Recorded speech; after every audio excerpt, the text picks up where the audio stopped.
The wind roared gently across the hills of Ntar. Odey sat outside his hut, crouched by the fading fire, a bone-handled knife in one hand and a bowl of palm oil in the other. His hunting blade rested nearby, cleaned and sharpened. He was calm, his braided hair swaying slightly in the hill breeze, beads on his arms and neck catching the sun. Then he heard footsteps. 2 elderly men, clad in white wrappers and red caps, approached from the village path. One leaned on a walking staff, the other held a calabash of palm wine. They entered Odey's compound, and as tradition demanded, he rose and greeted them with a respectful bow. "Great men of the land. What brings you to my hill?" The taller elder raised the calabash. "We come with words from the king himself, Odey. The New Yam festival draws near, and your name, as always, cannot be left behind."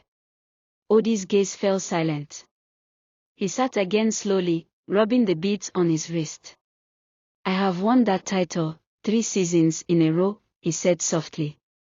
"And with each victory, I see more envy than praise in the eyes of my fellow hunters."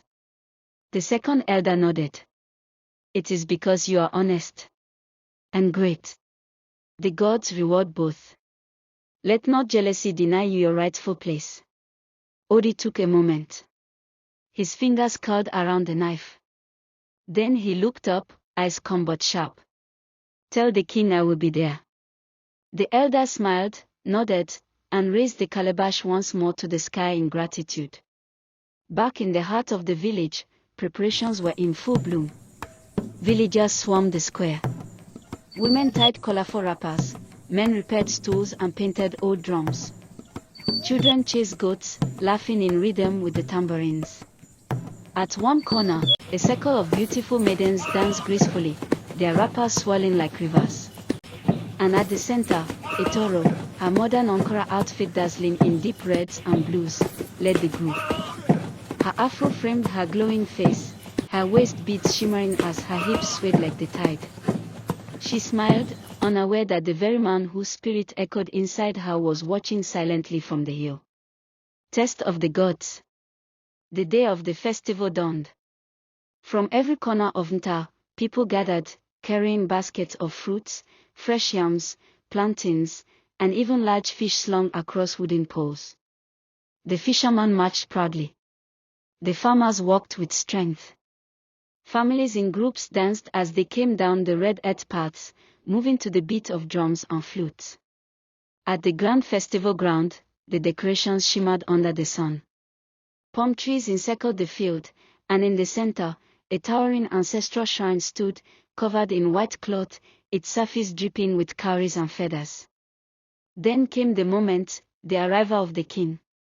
Clothed in thick embroidered robes of gold and white, a tall royal staff in his hand, and his crown glinting under the sky, the king rose from his throne at the head of the square. His eyes scanned the crowd before he raised his voice.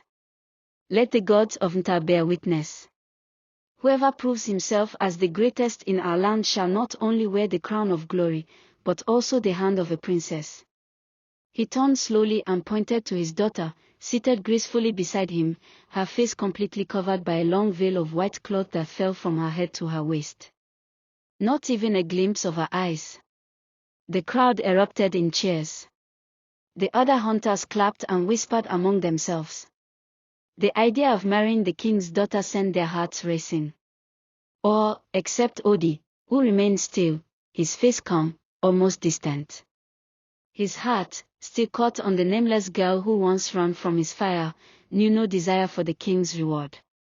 The celebration continued. The chiefs and elders inspected the farmers' harvest, rows of yams, cassava, okra, and maize.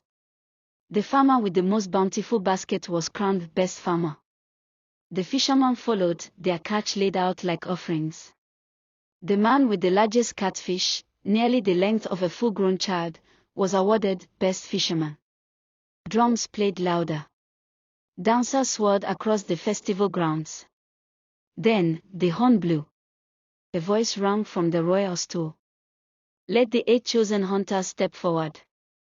Odey and 7 others came forward, each tall, each strong, holding their hunting spears, bows, or guns. They stood in a line before the king, facing the sea of villagers. You will enter the forest this night, the king declared. You will return in 2 days with your quarry. The one who returns with the greatest beast shall be named the greatest hunter of ntar. A hush fell over the crowd. Then the drums roared again, like thunder calling across the skin of the land. The gods were watching. And Odey, once again, was walking into the heart of fate.